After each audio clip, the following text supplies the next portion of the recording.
네, 잘 보입니다. 사실은 2019년도에 대법원에서 낙태죄 위헌 판결을 하고 낙태 관련된 법이 아직 국회에서 제정되지 않았습니다. 이제 일부 여성 단체에서는 사회 경제적 사유로 아기를 낙태할 수 있게끔 해달라는 거를 요구하고 있고, 경우에 따라서는 태아기형이 있어도 낙태를 할 수 있게 해달라, 또는 원할 때는 언제든지 낙태할 수 있게 해달라라는 요구가 나오고 있고, 일부 여성단체에서 일단은 대법원에서는 사회 경제적 사유로 인해서 임신 주수를 다시 임신 22주 이내에서 국회에서 다시 입법 과정을 거쳐라라는 명령을 내렸지만 아직까지도 입법은 되지 않았고, 이제 어떤 차기의 권력이 우리나라의 이런 입법 과정에 영향을 미치느냐에 따라서 태아 생명이 더 많은 생명이 희생될 수도 있을 것 같고, 보다 많은 생명이 세상의 빛을 볼 수도 있을 것 같다는 생각이 듭니다. 여기서는 고위험 임신과 생명윤리라는 주제로 우리가 엄마의 경우, 그리고 아기의 경우 의학적인 사유에 대해서 한번 둘러보는 시간을 갖도록 하겠습니다. 부제목으로 어떤 태아가 인공 임신 중절의 대상인가? 결론적으로 얘기하면은 인공 임신 중절의 대상이 되는 아기는 없다라는 게 제 개인적인 결론입니다. 잠깐만요.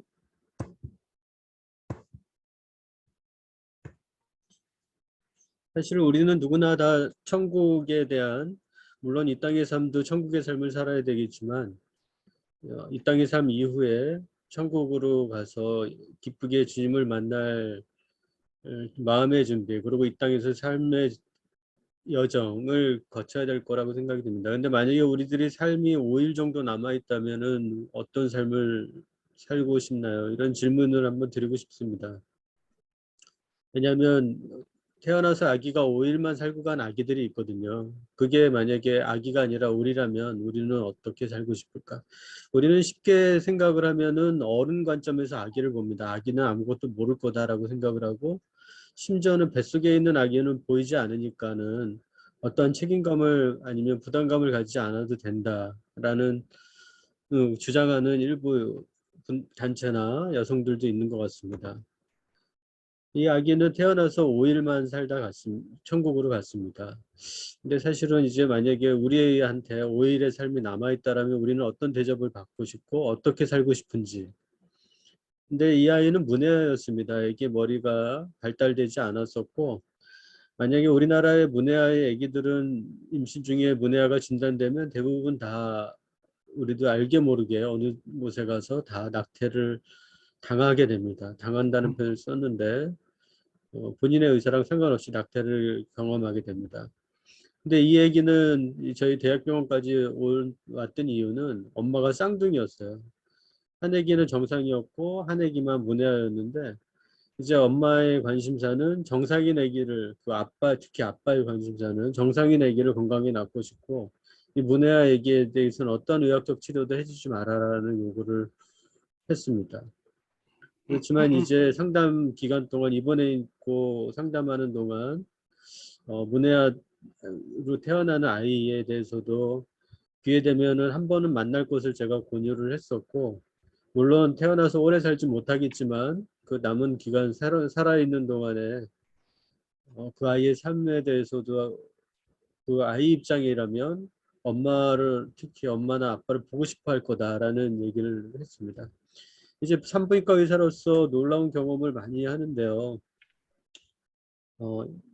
저만 놀라운 건지 모르겠습니다. 그렇지만 아기가 저희가 분만하고 나면, 밖에 분만하고 나서 직후에는 아기가 막 웁니다. 아기가 막 우는데 엄마 품에 아기를 탁 안겨주면 아기가 울음을 딱 끊칩니다. 아기는 본능적으로 뱃속에 있는 10달 동안 엄마를 알아봅니다. 엄마의 심박동, 10달 동안 경험했던 엄마의 편안한 그 감정을 알기 때문에, 열이면 열, 모든 아기들이 다 그렇습니다. 딱 태어나서 의료진의 손에 있을 때는 막 울다가 엄마 품에 딱 안겨주면 아기가 딱 울음을 끊칩니다. 엄마를 알아보는 거죠. 이 아기도 우리는 아기는 세상을 모를 거라고 생각하지만 아기들도 기본적인 그러한 느낌을 다 갖고 있고 이 아기도 엄마를 보고 싶어 할지 모른다. 엄마를 보고 싶어 할 거다. 만약에 우리가 5일이 남아있다라면 사랑하는 사람들하고 마지막 작별 인사를 하고 싶지 않을까요? 사랑하는 가족들과 가정과 사랑하는 친구들과 그동안 인사를 나누고 싶은 분들하고 인사를 나누고 싶지 않을까 생각이 듭니다.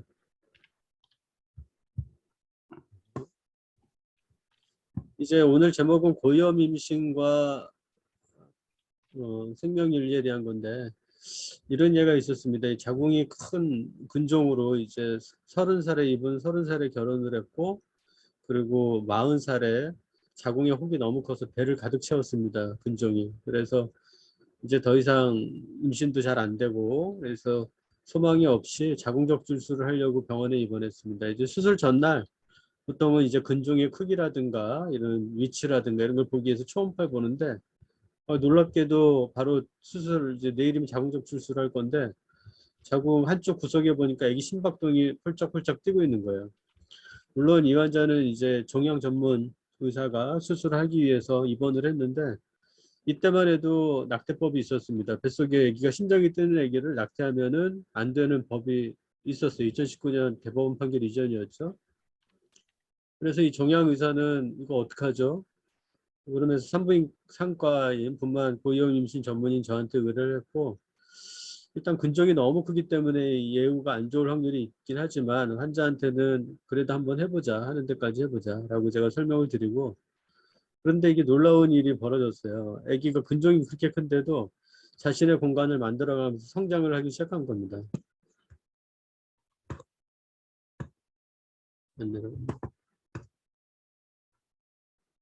그래서 환자한테도 예후는 장담할 수 없지만 최선을 다해보자라고 했고 그리고 35주경에까지 아기가 자궁 근종을 피해갖고 오른쪽 위에 간 아래쪽으로 자리를 잡아가면서 성장해서 35주에 분만을 했어요. 근데 이제 분만을 하고 나서 좀 가족들이 놀라운 변화가 많이 생겼어요. 엄마 아빠가 그동안 한 번도 웃지 않았었거든요. 저희랑 진료를 하면서 산전진찰할 때도 한 번도 웃지 않았어요. 이 부분 30살에 결혼해서 40년 동안. 그리고 저희 외래 산전진찰 아기 산전진찰 하면서도 한 번도 웃지 않았는데 아기가 태어나니까 엄마 아빠가 항상 웃으면서 오는 거예요. 이 아기가 엄마 아빠 우리는 이제 엄마 아빠가 아기한테 뭘 해준다고 생각하지만 아기가 엄마 아빠를 웃게 하고 아기의 미소가 엄마 아빠를 미소 짓게 하고 이분들의 삶이 완전히 달라졌어요. 그리고 근종도 아직도 수술 안 하고 그냥 생활하고 있어요. 일상생활하는데 불편함이 없거든요. 이 근종을 피해서 그렇게 아기가 잘 자라고 있습니다. 아기가 이제 엄마가 이제 생후 185일 됐다고 보내준 건데 지금은 이제 더 많이 컸죠. 아기 아주 건강하게 잘 자라고 있습니다. 온 가족이 아기로 인해서 온 가족이 변화되는 놀라운 경험을 하게 되죠. 두 번째로는 이제 환자가 목에 이명주 소장님이 이비인후과이시니까 목에 큰 종양이 만져져서 동네 이비인후과를 갔더니 큰 병원을 가야 될 것 같다 그래서 큰 병원 가서 검사했더니 림프종으로 혈액종양 암으로 진단을 받았습니다. 그래서 당시에 22주 4일이었는데 혈액종양내과에서는 항암 치료를 해야 되겠다. 그러니까 이제 산부인과로 저한테 보냈죠. 아기를 낙태시켜주면 본인들이 항암 치료를 본격적으로 하겠습니다. 그래서 어떤 항암제를 쓰실 겁니까? 그랬더니 이런 알찹이라는 5가지 항암제, 리투시맙, 사이클로포스파마이드, 독소르비신, 빈크리스틴, 프레드니솔론이라는 5가지 항암제를 쓸 겁니다. 여러 사이클을 쓸 겁니다. 이 항암제는 하나하나는 임신 1분기에는 일부 애기한테 영향을 줄 수는 있지만 임신 2분기 이후는 비교적 그래도 애기한테 큰 영향이 크지 않은 약제들입니다. 항암 치료 하십시오. 제가 애기는 관찰하겠습니다. 진료하겠습니다. 항암 치료는 예정대로 하십시오. 라고 했고 이 환자 역시 35주에 이제 양수가 터져서 분만하게 됐습니다. 5사이클의 알찹 5가지 항암제로 5사이클의 항암 치료를 하고 애기는 35주에 분만을 했습니다. 이 항암 치료하면서 종양은 사라졌습니다. 그리고 애기도 건강하게 났죠. 임신 1분기에는 항암제가 일부 영향이 있을 수 있긴 하지만 해당 약제들은 임신 2분기에 애기한테 큰 영향이 없는 약제들이었기 때문에 이제 혈액종양내과하고 산부인과의 긴밀한 협의 속에서 아기하고 엄마 둘 다 건강하게 건강을 지킬 수 있었던 경우입니다. 이 세 번째 경우는 사실은 저도 이제 외국 나갈 때 잡지에서 본 내용입니다. 잡지에서 봤는데 쉐인 마이클 헤일리라는 문해아 아기였습니다. 맨 처음에 보여줬던 아기도 문해아였는데 이 엄마 아빠가 미국에 있는데 쉐인 마이클이라는 아기를 임신하고 났는데 임신 중기에 문해아라는 걸 진단받습니다. 이제 미국의 산부인과 의사는 이제 낙태하시죠라고 제안을 했는데 이 엄마 아빠가 독특한 결정을 합니다. 우리가 한국의 일반적인 의료 패턴에 비해서 아니면 한국의 평균적인 부모의 패턴에 비해서 독특한 결정을 했다는 거죠. 이분들은 독실한 카톨릭 신자였던 것 같습니다. 그래서 뱃속의 아기를 죽일 수 없다라는 기본적인 생각을 갖고 있는 부부였고, 이제 그러면 뱃속에 있는 10달 동안과 그리고 태어나서 아기가 살아있는 동안에 그동안 아기하고 하고 싶은 버킷리스트라는 걸 작성합니다. 그리고 버킷리스트를 작성하고 그걸 하나하나 실천을 해 나가기 시작합니다. 아름다운 여행지에 여행 가서 사진도 찍고 뱃속의 아기와 엄마 아빠가 함께 하는 거죠. 그리고 맛있는 데 가서 엄마 아빠가 같이 식사하고 뱃속의 아기하고 함께 하는 거죠. 그런 것들을 이제 SNS에 공유를 하기 시작합니다. 그랬더니 친구하고 동료들이 이 부부를 응원하기 시작했고 어느새 팔로워가 10만 명이 넘게 돼서 어느 순간에는 이제 신문 방송사에서 연락이 오게 됩니다. 이 사연을 방송으로 내고 싶다. 그래서 방송을 참여하게 되고 아주 이 아기가 뱃속의 아기가 온 국민의 관심을 갖게 됐습니다. 그래서 이 엄마 아빠는 계속 이렇게 기도를 했었죠. 임신 39주에는 우리는 기적이 일어나기를 기도했다. 무슨 일이 일어나더라도 하나님의 뜻을 순수히 받아들이겠다고 기도했다. 이 아기는 태어나고 4시간 만에 사망합니다. 그런데 4시간 후에 그 4시간 동안 이제 사망할 때도 온 가족이 이 부모의 양가 가족들이 있겠죠. 온 가족들이 보는 앞에서 아기는 태어나서 엄마 아빠한테 미소도 짓습니다. 온 가족이 보는 앞에서 천국으로 가는 삶의 여정을 떠납니다. 그런데 제가 이 글을 읽고 나서 산부인과 의사로서 상당히 좀 충격이 컸어요. 당시에는 문해하면 어차피 태어나서 살지 못하는데 그러면 임신 중간에 낙태하면 되지 라는 생각을 저도 똑같이 미국 의사처럼 생각했었는데 이렇게 낳고 보니까 그런데 그런 분들은 크게 보면 두 가지 문제가 있습니다. 이제 엄마의 신체적인 문제, 낙태를 경험한 여성들. 두 번째는 엄마의 죄책감 또는 심리적인 문제.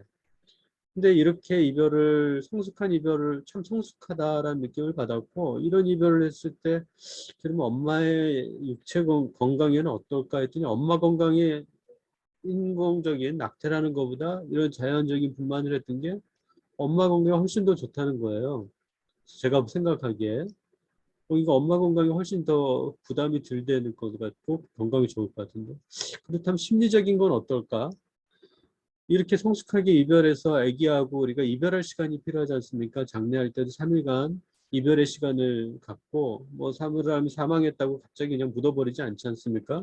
모든 이분을 아는 분들끼리 이별할 수 있는 서로 간에 살아남은 사람들도 이분을 떠나보낼 마음의 준비가 필요한 거고 떠나는 사람들 역시 마지막에 그분들에게 서로 상호작용이 필요한 건데 이별이 참 성숙하다. 온 가족이 보는 앞에서 이 아이를 삶을 천국으로 보내주는 그리고 기쁘게 보내주는 그래서 이 엄마는 거꾸로 얘기하면 어떤 죄책감도 남을 것도 없고 오히려 이제 사랑하는 아이와 4시간의 시간을 밖에서의 시간은 4시간이었지만 또 뱃속에서 10달의 시간을 같이 보내고 이런 성숙한 이별을 하는 것이 정신건강이 엄마한테도 더 훨씬 좋겠구나 라는 생각을 들고 나니까 저도 충격이 컸죠. 아, 이렇게 이별할 수 있었구나. 내가 마치 기술자처럼 생각을 했었나 보다. 나도 똑같이 그 의사처럼.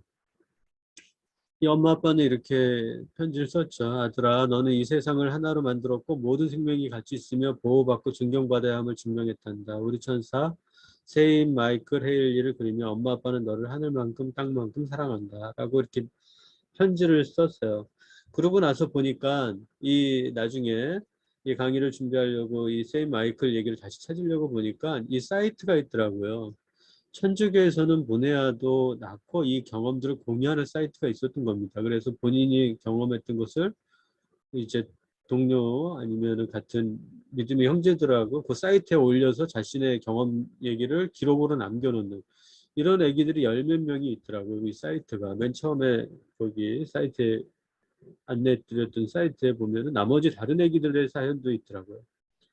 그래서 천주교에서는 낙태를 기본적으로 반대하는 생각을 갖고 있는 분들이 이런 경험들까지 공유하고 있구나. 이 사이트가 이렇게 나옵니다. 모자를 씌워놓은 애기는 너무 이쁩니다. 애기는 똑같고요.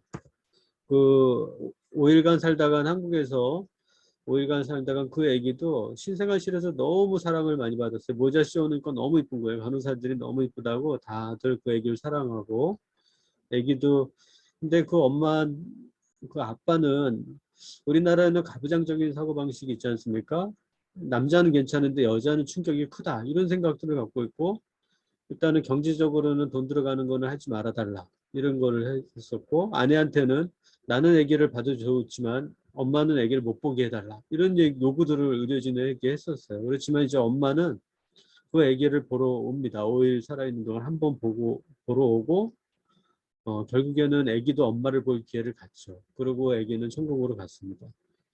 이 세인 마이클 엄마 아빠가 이 버킷리스트를 임신 중에 했던 것들을 이렇게 사진으로 그리고 맨 아래 보면은 아기가 태어난 직후에 온 가족들이 보는 앞에서 이렇게 아름다운 이별을 하는 순간을 갖고 아기도 엄마 품에서 이렇게 사망 이제 천국으로 가는 그런 복된 시간을 가질 수 있었습니다. 우리가 뱃속의 아기는 우리가 많은 경우에 옛날에는 제가 남미를 갔더니 남미에 산부인과 강의를 하러 갔더니 초음파 강의를 한참 했습니다. 초음파 강의를 했더니 간호사가 손을 번쩍 들더라고요. 그래서 질문이 뭡니까? 그랬더니 선생님 그러면 뱃속에 있는 아기가 태아경이 있는지 없는지 초음파로 진단할 수 있다는 겁니까? 이런 얘기를 하더라고요. 그러니까 의료기술이 막 발달하면서 뱃속에 있는 아기의 이상소견이 발견될 수 있는 것이 마치 우리가 신의 영역으로 들어가서 아기를 고를 수 있는 권한을 뜻하는 건 아닙니다. 우리가 뱃속의 아기가 예를 들면 폐에 물이 차 있다거나 기타 장애 문제가 있다거나 이런 문제가 있을 때 태어났을 때 우리가 적극적으로 어떤 도움이 아기가 필요할 건지 미리 예측하고 이 아기를 어떻게 도와줄 수 있을 것인가 한 선한 방향으로 의료행위를 써야 되는데 마치 좀 마음에 안 드는 아기는 낙태시키고 마음에 드는 아기는 세상의 빛을 보게 하는 그런 선택의 기준으로 이러한 진단기법이 사용돼서는 안 될 거라는 생각이 듭니다. 그 남미의 아기들은 그 의료진들은 뱃속의 아기 아직 초음파 기술이 발달하지 않고 아니면 비싼 초음파 기기를 쓸 수 있는 경쟁 여건이 안 돼서 그런지 모르겠지만 뱃속의 아기가 그냥 밖에서 태어나서야만 처음 만나는 그 정도의 의료 현실인데 우리나라보다 한 30년 정도 뒤진 의료 현실인데 지금은 사실은 그렇다고 해서 뱃속의 아기가 잘 진단하지 못한다 그래서 없는 건 아니죠. 아기는 보통 임신 5주에서 10주 사이 녹색이 있는 기를 5주에서 10주라고 얘기를 하는데 이 시기를 기관형성기라고 그럽니다. 이 시기에 엄마가 충분한 영양과 그리고 독성 물질 같은 데 노출되지 않았을 때 건강하게 장기들이 형성되게 되죠. 그리고 이제 10주가 지나고 나면 이게 이렇게 성장해 나가게 됩니다. 우리가 뱃속에 한 7주, 8주만 돼도 이렇게 사람의 모양에 가깝게 보이고 이걸 보면 네.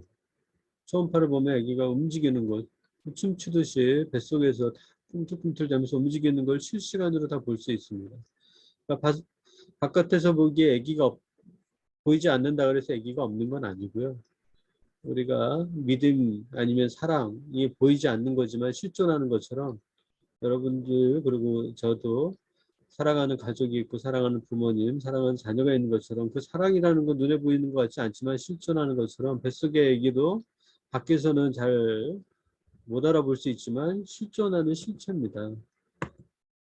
임신 10주가 되면 사랑의 모양을 거의 다 똑같이 완성되게 됩니다. 그래서 머리하고 손, 발 이제는 입체 초음파 가능하기 때문에 이제는 아까처럼 2차원 초음파가 아니라 입체 초음파로 탯줄 연결된 것까지 이렇게 실시간으로 다 볼 수가 있습니다. 임신 12주 아기의 모습이고요. 14주 아기의 모습이죠. 이제 17주, 18주 이제 귀도 뚜렷이 보이고 손가락도 보이고 이제 얼굴 모양도 잘 보이기도 합니다.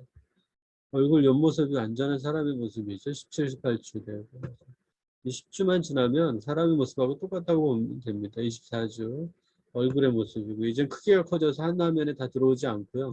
부분 부분 나눠서 사진을 찍어야 됩니다. 26주, 28주 되면 손, 발의 모습 이렇게 다 볼 수 있고요. 29주 아기의 앞모습과 옆모습 계속 성장을 해나가죠. 32주 모습입니다. 크기만 성장하는 것이 아니라 뱃속에서 이제 운동신경, 모든 신경들이 발육합니다. 어떤 사람은 얘기를 합니다. 아웃플랜드란 영화를 보면서 제가 깜짝 놀랐던 거는 거기서 상담사가 뱃속에 엄마가 낙태를 원하는 여성한테 그렇게 얘기를 합니다. 아기는 통증을 못 느끼니까 죄책감을 가지지 마시고 낙태하시면 됩니다. 거짓말입니다, 사실은요. 우리가 운동신경이 발달하면 감각신경도 같이 발달하게 되어 있습니다. 신경이 센서리 너브하고 모터 뉴런은 같이 발달하게 되어 있는데 임신 10주만 되면 벌써 입 벌리기 운동, 그리고 손가락, 그리고 발가락 구부리기, 삼키기 운동 이런 것들 다 합니다. 그리고 아기가 14주, 16주 되면 호흡 운동을 하고 24주 되면 소리도 듣고요. 그리고 28주가 되면은 빛도 봅니다. 이제 아직 컬러는 구별하지 못하지만은 흑백을 그리고 밝은 데 나가면 아기가 이제 밝은 데 나왔다는 것을 이해하죠. 2019년 4월 11일 날 헌재 판결문을 보면은 이제 현재 당시 의료기술로는 임신 22주 내부터는 독자적인 생존이 가능하다. 그래서 이렇게 태아가 모체를 떠나서 독자적인 생존할 수 있는 경우에는 그렇지 않은 경우와 비교할 때 훨씬 인간에 근접한 상태다. 현재 판결문은 이제 임신 22주부터 바깥에 세상에 나와서 생존할 수 있는 시간이니까 이때부터 인간에 가깝다라고 얘기를 하고, 그 말은 임신 22주 이내의 범위 내에서 낙태의 범위와 시기를 국회에서 다시 입법을 해달라라는 요청을 하고 있는 겁니다. 사실은 그 전부터 물론 10주, 12주 아기들이 외부의 도움을 준다고 하더라도 밖에 나와서 생존할 수 없습니다. 그렇다고 해서 가만히 놔두면은 정상으로 발육할 수 있는 아기를 밖에 나와서 생존할 수 있는 22주 이전은 사람이 가깝지 않고 22주 이후부터는 사람에 가깝다라고 얘기하는 거는 좀 인위적인 부분이 있죠. 그래서 낙태를 주장하는 여성들은 모든 자유로운 낙태를 주장하고 있습니다. 태아 기형이 있어서는 낙태하게 달라, 사회 경제적 사유로 낙태하게 달라, 인부의 요청이 있을 때 낙태하게 달라. 지금은 이제 헌법재판소에서 얘기한 거는 사회 경제적 사유의 경우에 여성의 권리가 침해되지 않는 범위 내에서 입법을 다시 해달라라고 얘기를 하고 있는 거죠. 이제 태아기형은 아직까지는 낙태의 대상이 되고 있지 않습니다. 우리가 임산부하고 앞에서도 아까 근종은 엄마의 문제였고요. 그리고 목에 있는 림프 악성 종양도 엄마의 문제였습니다. 사실 아기의 문제는 아니었습니다. 그렇지만 그 외에 아넨세팔리는 아기의 문제였겠죠. 우리가 어떠한 의학적 지식을 접할 때 좀 일단은 우리는 그 문제를 크게 받아들이는 경향이 있습니다. 요즘에는 임산부가 임신을 늦게 하기 때문에 당뇨 고혈압이 되게 많습니다. 그래서 고혈압 약으로 이렇게 카데사탄이라는 안지오텐신 2 리세터 안타고니스트, 이 약은 임신 중 금기인 약입니다. 이제 당뇨, 고혈압, 이런 항고지혈증 약, 이런 약들을 드시는 임산부가 많이 있는데, 그러다가 임신이 되면 이제 병원에 상담을 하러 오죠. 근데 이제 약을 혈액, 이제 고혈압 보시는 내과 선생님이 딱 보시고 나서는 이거 임신 중 X 클래스 금기약인데 이거 어떻게 하냐? 큰일 났다. 이 임신 중에 절대 쓰지 마라. 그래서 아기를 이제 낙태시켜 달라고 또 산부인과에 보내죠. 그래도 다행히 저한테 오면은 상담을 해줄 수가 있는데 그렇지 않은 경우가 참 문제입니다.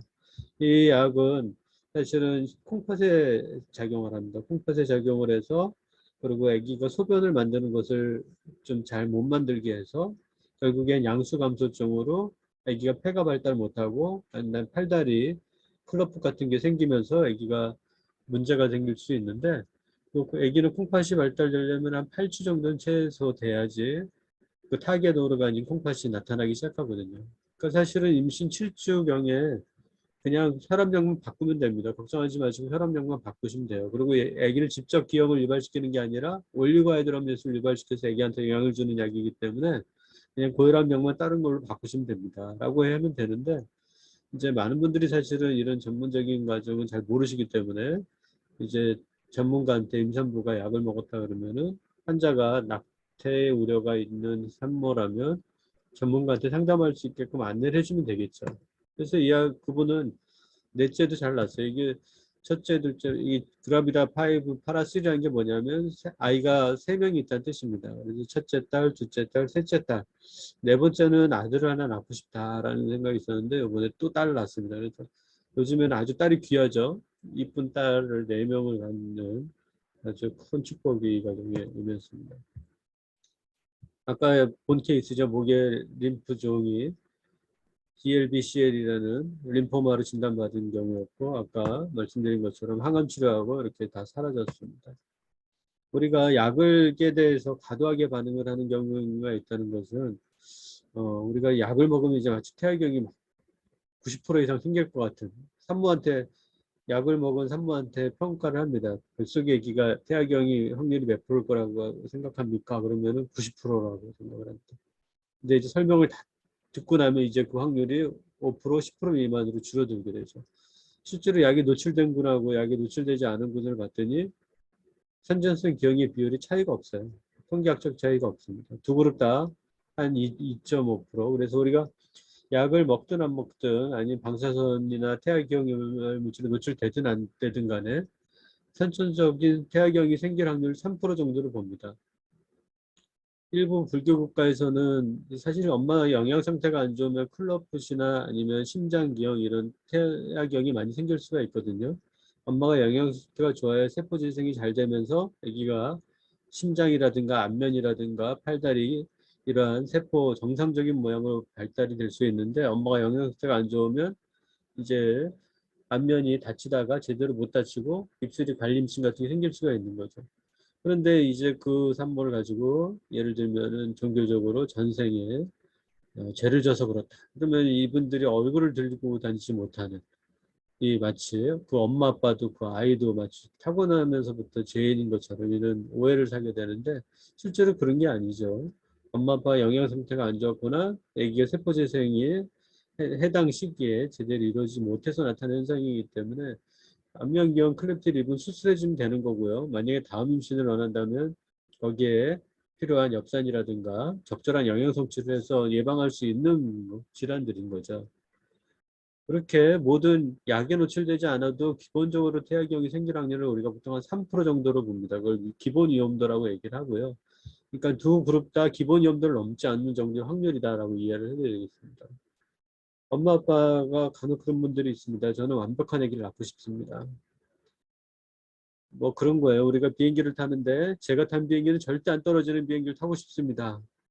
그럼 비행기를 안 타시면 됩니다. 이 기본 위험도를 우리는 비행기를 타는 순간 기본적으로 다 우리는 감수하고 비행기를 타고 있습니다. 저는 자동차 사고 절대 없는 사고 차를 타고 싶습니다. 그러면 자동차를 안 타시면 됩니다. 사실은. 왜냐하면 우리가 자동차를 타는 순간 하루에도 10명 넘게 30명 가까운 사람들이 교통사고로 위험에 중태에 빠지거나 사망하시는 분들이 우리나라에서도 그 정도씩은 계속 발생하고 있거든요. 우리는 운전을 하는 순간 우리는 인정하지 않지만 기본 위험도를 감수하고 그런 행동들을 하고 있습니다. 따라서 이제 임신을 하면 절대 나는 100% 건강한 이런 전제 조건은 없습니다. 사실 기본 위험도는 누구나 다 갖고 있다라고 약을 안 먹은 분들조차도 그걸 환자한테 설명을 하죠. 그런데 약을 드신 분께 그래서 태아경의 위험도가 약 한 2% 정도 된다 그러면은 태아경의 위험도가 2%입니다. 그러면 엄마 아빠는 깜짝 놀래요. 애기 태아경이 2%나 됩니까? 그러면 깜짝 놀래요. 그래서 이렇게 설명할 때 부정적인 설명을 하는 게 아니라 아기가 정상일 확률이 98%입니다. 이렇게 똑같은 말이죠. 아기의 태아경일 확률이 2%일 확률과 아기가 정상일 확률이 98%입니다. 라면 똑같은 말인데 아기의 정상일 확률이 98%입니다. 긍정적으로 얘기해요. 그럼 괜찮겠네요. 똑같은 말을 해드렸는데 산모는 어떤 앞에 분은 2%나 돼요? 그러면은 저희 부담돼서 아기 유지 못하겠어요. 정상일 확률이 98%입니다. 아, 그럼 괜찮겠네요. 그래서 의사가 어떤 설명을 하느냐가 되게 중요합니다.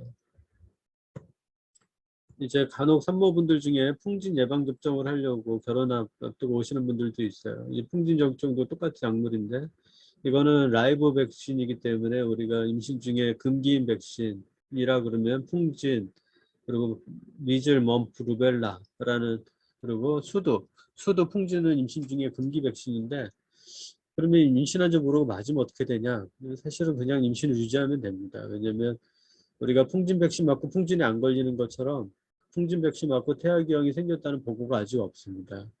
그것처럼 이제 우리가 풍진에 걸리면 높은 바이러스 농도에 감염 노출되는데, 아기가 풍진 백신은 약화된 아주 살짝 낮은 농도의 바이러스이기 때문에 그 바이러스 농도가 차이가 있기 때문에 아기한테 영향이 없었던 거죠. 그래서 원래 임신한 산모한테 풍진 백신을 맞을 필요가 없지만 실수로 맞고 왔다, 수도 백신을 맞고 왔다 그러면은 그냥 괜찮습니다라고 하시면 됩니다. 아기한테 관찰만 하시면 되겠습니다, 이렇게 설명이 되는 거죠. 이제 산정기법이 발달하면서 염색체 이상도 진단이 늘고 있습니다. 21번 염색체가 3개 있는 걸 우리가 다운 증후군이라고 얘기를 하죠. 이미 외국에서 여러 선진국에서는 다운 증후군도 이제 변화가 다양한 경우가 있고 증상의 발현 정도도 다르고 사회 구성원으로서 같이 생활해 나가는 건 이미 잘 알려져 있습니다. 이제 아기의 이상 소견을, 염색체 이상을 의심하는 목두께를 재는 방법과 이제 다양한 혈액학적 검사 방법, 또 엄마 염색체에 녹아있는 아기 염색체를 양을 측정하는 리프트라는 방법, 그런 다양한 방법들이 있는데, 그래서 뭐 제일 관심을 두고 보고 있는 거는 이런 13번, 18번, 21번 염색체에 대한 여부를 보는 거고,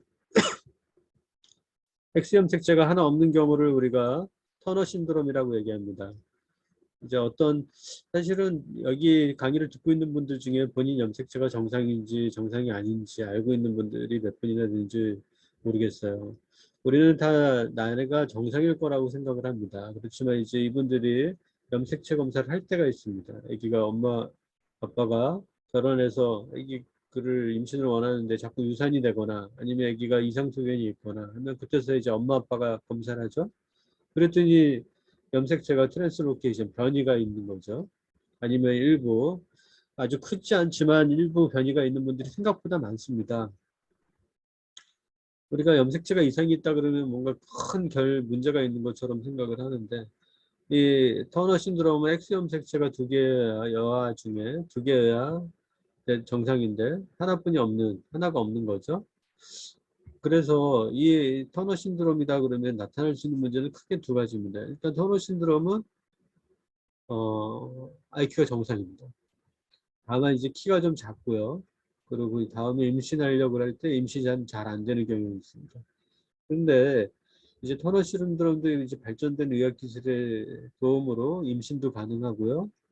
또 요즘에 성장 클리닉이 워낙 발달해서 성장 클리닉의 도움으로 키도 구별이 안 될 정도로 커질 수 있습니다. 사실은 그래서 제가 캐나다에 1년간 연수가 있을 때 같이 생활하던 한 가정이 이제 끝나고 나서 제가 연수 끝나고 한국을 돌아왔는데 한 6개월 뒤에 한국에 들어오셨더라고요. 웬일이십니까? 그랬더니 거기 중학생 딸이 사실은 터너다라고 얘기했어요. 저는 깜짝 놀랐어요. 아, 내가 뭐 터너에 대한 상당한 편견을 갖고 있었구나. 제가 1년 동안 생활하면서 못 알아봤던 거예요. 아기가 염색체 이상이 있을 거라는 생각을 갖지 못한 거죠. 왜냐하면 이 아이가 영어 천재, 수학 천재였거든요. 그래서 우리는 알게 모르게 우리가 많은 편견을 이미 갖고 있다, 염색체 이상에 대해서. 그래서 한국에 온 이유는 성장 클리닉의 도움을 받으려고 이제 6개월이나 1년마다 온다라고 얘기를 하시더라고요. 또한 실제로 태아경이 또 발생하는 해부학적 이상이 발생하는 경우가 있습니다. 이거는 애기 콩팥에 생기는 우리 다낭성 MCDK라는 다낭성 이형성 신장입니다. 콩팥이 전체가 애기한테 콩팥 쪽에 혈액 공급이 제대로 안 되면 콩팥이 정상적으로 발육하지 못하고 다 낭포처럼 바뀌게 됩니다. 그런데 이게 워낙 커져서 거대한 종양처럼 뱃속에 꽉 차게 됩니다.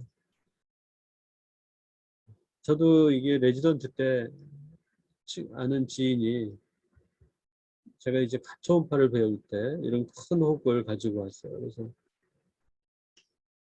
이제 진단을 했죠. MCDK라고. MCDK. 근데 이제 아기가 여아였으니까 아기가 여아인데 이 큰 혹을 갖고 어떻게 살지 걱정이다. 이 얘기를 했더니 이 얘기가 나중에 엄마가 다른 데 가서 낙태를 했어요. 이제 제가 더 공부를 하고 시간이 지나고 나서 보니까 아기는 우리가 콩팥은 하나 신장 이식을 하나 하지 않습니까? 그래서 콩팥이 하나만 있어도 생활하는데 전혀 불편함이 없거든요. 이 혹이 큰 혹이 어떻게 되냐? 이 혹은 대부분 수술 안 하고 치유될 확률이 85%입니다. 제가 얼마나 큰 실수를 했는지 잠깐 하는 조금의 지식을 가지고 조언을 한답시고 조언한 게 어떤 문제를 일으킨 건지 사실은 후회가 많이 되죠. 돌이킬 수 없지만. 그래서 사실은 이 큰 혹은 아기는 콩팥 정상적인 반대편 콩팥이 정상이라면 이 아기는 생활하는데 전혀 불편함이 없습니다. 이 큰 혹은 시간이 지나면은 줄어들 확률이 많습니다. 너무 우리 어떠한 이상 소견이 있을 때 제일 큰 문제는 우리의 내면에 있는 두려움이 더 큰 문제이거나 더 큰 적일 수 있다는 것을 우리 스스로들 알아야 될 것 같아요. 근데 산모분들은 너무 걱정이 크죠. 한국의 애기의 얼굴을 사진을 쓸 수도 있지만 근데 이제 이 강의에서는 개인정보 보호 때문에 정보가 공유되어 있는 사진을 쓰고 있습니다. 엄마가 이렇게 임신 중기에 또 왔습니다. 이제 개인 병원에서도 이제 입술 갈림증이 심하다. 입천장 갈림증까지 심하다. 그 산모분은 아기가 대학병원에서도 똑같은 말을 듣고 나면 이제 사실은 다시 개인 병원이나 이런 데 가서 아기를 낙태할 생각으로 마지막 확인차 저희 병원에 왔죠. 근데 제가 요 성형외과 선생님한테 소개를 시켜줬습니다. 성형외과 선생님은 이런 많은 본인이 수술했던 많은 아기들의 사진을 갖고 있어요. 수술 전 사진, 수술 후 사진 구별이 되나요? 잘 안 보이는데요. 또 다른 아기요. 수술 전 사진, 수술 후 사진 구별이 되나요? 잘 안 보입니다. 또 다른 아기 수술했던 사진입니다. 수술 전 사진, 수술 후 사진. 성형외과 선생님이 이렇게 보여져요. 그리고 이 엄마가 이제 용기를 내서 그러면은 저도 한번 임신을 유지해 보겠습니다. 아기가 태어났는데 이렇게 있어요. 엄마 아빠가 깜짝 놀라죠. 실제로 우리가 평소에 보던 모습하고 많이 틀리니까.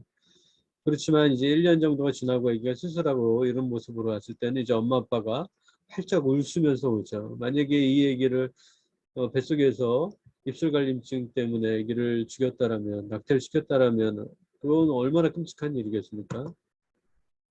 또 장이 이상 가스트로스키시스라는 병이 있어요. 장이 배 밖으로 이렇게 튀어나오는 병이에요. 보기만 하면 얼마나 흉측스러워요. 그죠?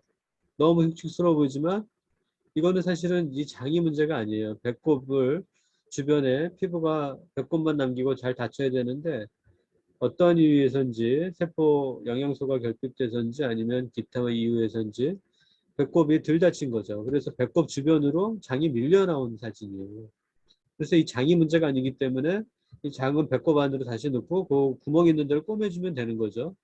그렇지만 이 모양만 보면 너무 흉측스러우니까 뱃속에서 초음파를 보고 나서 이제 두려움에 있는 엄마나 두려움에 있는 경험이 많지 않은 의사라면 이렇게 흉측한 얘기 어떻게 치유할까요?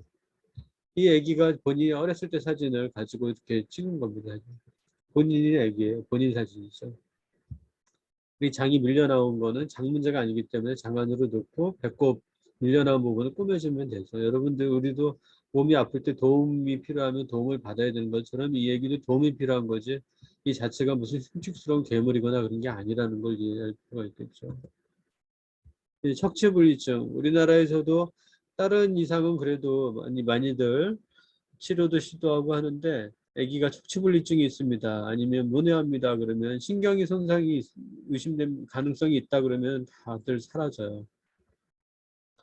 근데 제가 이제 독일 학회에 갔더니 독일에서 척추분리증이 있었던 초음파 학회 갔더니 독일에서 예를 가지고 70명의 이런 척추분리증이 있는 아기들을 치료했던 경험을 발표를 하더라고요. 그래서 저는 너무도 당연한 거였는데 지금 보면 당연한 거였는데 당시에는 충격이었습니다. 우리나라 산모들은 척추분리증이 진단받으면 다 사라지는데 독일에서는 다 낫는구나. 그리고 그것도 이제 물리치료. 그 결과를 보니까 아주 예후도 좋아요. IQ도 정상인 애기들도 상당수고요. 그리고 보행 가능한 경우도 많고. 이제 이 척추분리증, 스파이널 바이피다라는 게 척추분리증이라는 건데, 이 애기는 이렇게 휠체어에 앉아 있죠. 이제 다양한 외국에서는 이제 척추분리증 아이들도 도움으로 보행기를 쓰거나 아니면 스스로 걷거나 하는 애기들이 많이 있는 거죠. 예후를 봤더니 척추분리증이 있는 경우에 이제 뇌실이라고 머릿속에 물이 차는 경우가 있는데, 초음파상의 뱃속에서 뇌 속에 물이 차지 않으면 IQ는 정상인 경우들이 대부분이더라는 거예요. 우리가 이제 척추분리증이 있는 아이들 중에 지능 저하를 초래하는 아기들이 걱정을 해서 그것 때문에 아기가 밖에 나와서 생활하기 어려울 거다라는 두려움 때문에 약태를 선택하는 엄마 아빠들이 있는데, 임신 전에 척추분리증이 있더라도 뇌실학장증이 거의 없는 아기들은 지능이 정상이더라는 거죠. 그리고 성인으로 성장한 아기들 중에 52%는 혼자 도움 없이도 걷고 21%는 보조장치 도움으로 걸을 수 있더라라는 것이 알려져 있습니다. 그리고 또 밑에 나온 것처럼 뇌실학장증을 동반하지 않는 환자는 지능에도 차이가 없더라라는 것들이 이제 많이 알려져 있죠. 신경계 손상이 의심된다 그래서 척추분리증이나 문해아라 그래서 두려워할 필요는 없는 거죠.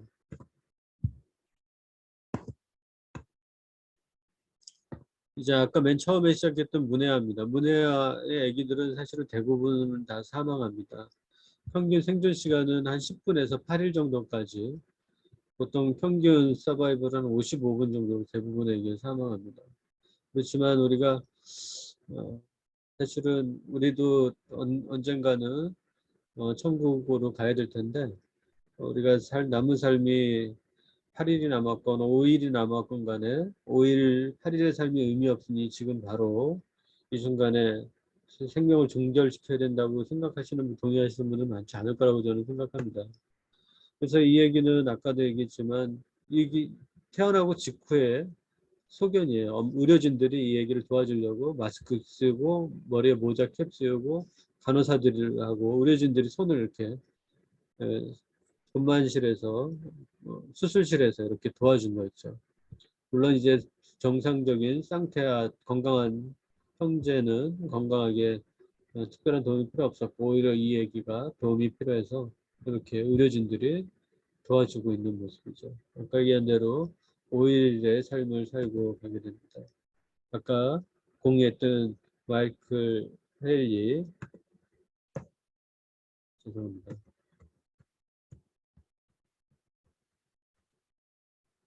여기 그 사이트입니다.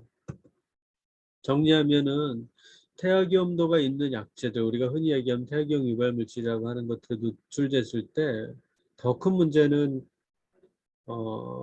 두려움일 수 있다. 정보에 대한 과도한 위험도.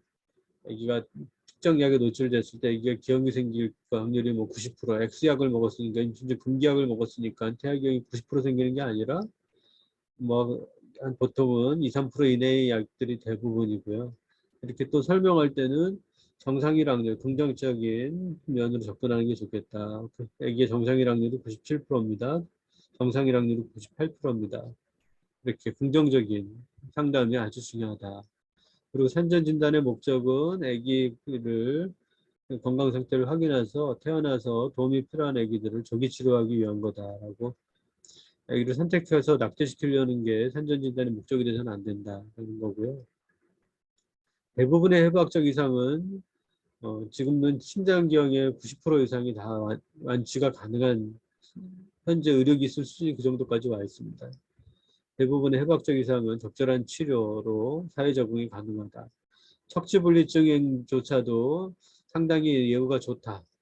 그리고 문해아인 경우도 여러 가지를 생각했을 때 우리가 성숙한 이별을 하는 사회문화를 만들어야 되지 않겠는가라는 생각이 들고요. 염색체 이상도 역시 우리가 우리조차도 사실은 여기 계신 모든 분들도 확인을 해볼, 꼭 굳이 우리가 생활하는데 불편함이 없으니까 염색체 검사를 하는 것뿐이지 우리가 다 염색체가 정상일 거라고는 생각하지 않습니다. 일부 이상이 있더라도 우리가 지금처럼 잘 생활하고 있는 것처럼 뱃속에 염색체 이상이 있더라도 도움이 필요한 부분들이 있으면 도움을 줘야 된다라는 생각이 듭니다. 성상생명윤리연구소에서는 낙태 반대 3대 원칙을 공표한 바가 있습니다. 모든 생명은 보호받아야 된다. 모든 낙태를 반대한다. 상업주를 배격한다. 낙태가 돈벌이 수단이 되어서는 안 된다. 의료진이 양심에 반하거나 종교적 신념에 반하는 비윤리적인 의료행위를 강요받아서는 안 된다. 이 세 개의 낙태 반대 3대 원칙을 공표한 바가 있습니다. 네, 이상입니다. 감사합니다.